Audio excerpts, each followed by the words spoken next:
complot. Ce complot vise à détruire les nations et les structures de l'ordre naturel.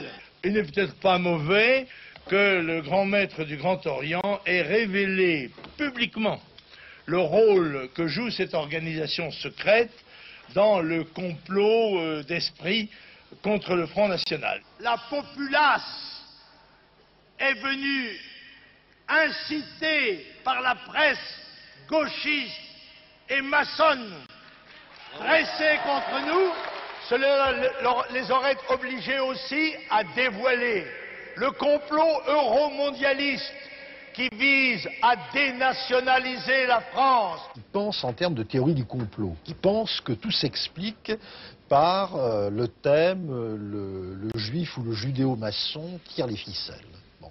Manipule non seulement la politique française, mais la politique mondiale. Cette thématique du complot, c'est-à-dire qu'il existe des forces qui dans le monde luttent contre la France de manière occulte, elle est assez satisfaisante intellectuellement parce qu'elle fournit une cause ou un responsable à des phénomènes qu'on ne comprend pas. Et on ne comprend pas la nature. Alors c'est plus commode de se dire, il y a un peu comme dans Tintin, vous savez, les cigares du pharaon, des gens avec des cagoules pointues qui se réunissent et qui prennent des décisions, et ces décisions ont comme conséquence de faire reculer l'esprit national. Les journaux proches du FN citent une organisation caritative juive, le Mnebrit, et lui prêtent un rôle dans ce qu'ils appellent un complot. Le Pen imagine que le Mnebrit est une pieuvre ou un être tentaculaire qui enserre le monde, l'étouffe, ou encore une araignée, si vous voulez, qui suce le sang des nations. Comment la maçonnerie israélite internationale des Bnei dicte ses ordres à la vieille droite parlementaire. Du coup, un Premier ministre deviendrait une marionnette aux ordres des comploteurs. C'est pour cela qu'on a entendu aujourd'hui M. Hadjenberg, nouvellement élu comme président du CRIF, n'est-ce pas? C'est-à-dire l'organisme qui s'exprime au nom de la communauté juive, interpeller le Premier ministre. Il tense M. Juppé et il l'appelle à barrer la route du Front National. M. Juppé, sommé, montant aux ordres, il le fait après la démarche du représentant du CRIF. Il est monté aux ordres et il exécute. Les romans du siècle dernier regorgeaient de soi-disant complots. Celui des jésuites pour Eugène Sue, celui des francs-maçons pour Alexandre Dumas. Avant-guerre, la Libre Parole, le journal antisémite, est réactivé par un certain Henri Coston. Coston est en relation dès 1934 avec les services de propagande nazis. Ces livres se trouvent aujourd'hui facilement au Front National. Toujours les mêmes fables, le gouvernement mondial, et aussi la fortune anonyme et vagabonde. Des citations que l'on retrouve dans les discours. Ce sont les mêmes intérêts égoïstes, ceux du capital anonyme et vagabond, ceux des transferts financiers massifs, de la spéculation, ceux des grandes multinationales, qui dans le but d'accumuler un profit illimité et donc illicite, ont mis en place et imposé dans les esprits comme solution inéluctable les éléments d'un véritable complot, le mondialisme.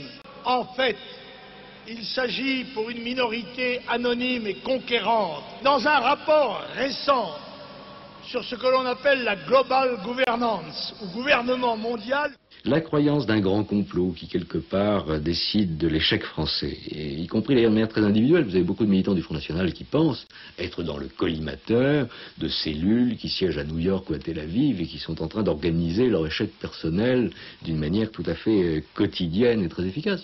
Cette thématique du grand complot qui a été très analysée par beaucoup d'observateurs dans le vote Front National, et que Jean-Marie Le Pen s'entend d'ailleurs très très bien à stimuler, qui donne en même temps une espèce d'importance à tous ces gens-là qui s'imaginent que si le monde entier est contre eux, c'est qu'ils ont mis le doigt sur quelque chose d'essentiel.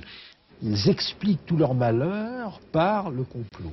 Donc tous nos malheurs ont un sens. C'est une manière de donner du sens au complot. Il faut prendre ça très au sérieux parce que c'est ce qui fait bouger, c'est ce qui mobilise un certain nombre de gens. C'est ce qui les motive. Ils ont un ennemi. Avoir un ennemi absolu, haïssable, un ennemi mortel et un ennemi caché, donc d'autant plus dangereux qu'il est caché, ça peut donner du sens à une existence. Qu'est-ce qui peut authentifier l'idée du complot? La force du complot, c'est que c'est un modèle qui est toujours justifié et jamais réfuté.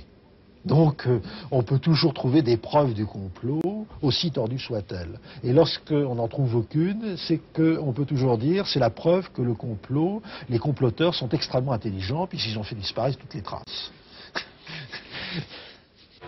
Mais quand le drame est national, comme l'attentat de la station Port-Royal le 3 décembre dernier, et qu'il n'y a pas de revendication, M. Le Pen a une explication toute prête. On peut retenir comme une des hypothèses possibles que des gens souhaiteraient rendre service au gouvernement en créant des conditions de rassemblement de la classe politique de façon artificielle. Je ne sais pas. Maintenant, moi je fais confiance à l'enquête. Peut-être, c'est pareil, il y a une chose qui a attiré mon attention aussi, c'est que le fait que la victime, c'est-à-dire la personne la plus proche de la bombe, soit un militant caldoche communiste, peut aussi peut-être créer une piste éventuelle. Je ne sais pas, ce n'est pas la première fois qu'on verrait des victimes sauter sur leur propre bombe. Selon Lorrain de Saint-Afrique, longtemps compagnon de route de Jean-Marie Le Pen, le soi-disant complot a une autre utilité. On s'en sert pour justifier les thèses révisionnistes niant l'existence des chambres à gaz. Je crois que vous ne pouvez pas être membre du bureau politique du Front National si vous ne pensez pas que l'exploitation cinématographique de la Deuxième Guerre mondiale n'a pas été bâtie à Hollywood dans le but de nuire aux intérêts nationaux des nations européennes et françaises en particulier. Vous ne pouvez pas être au bureau politique du Front National si après la lecture d'un livre comme celui de René Garaudy, vous ne pensez pas qu'il y a plus de vérité là-dedans que dans les versions dites officielles des mêmes faits. Bon, le ciment, il est là. Si vous ne croyez pas ça, vous n'êtes pas au bureau politique. Je ne dis pas que les chambres à gaz n'ont pas existé.